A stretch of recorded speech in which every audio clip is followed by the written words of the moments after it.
Things are calm for now. The mood is sterner than ever.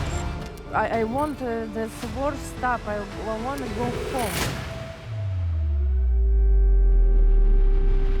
Speaker is urging people to go and seek shelter underground.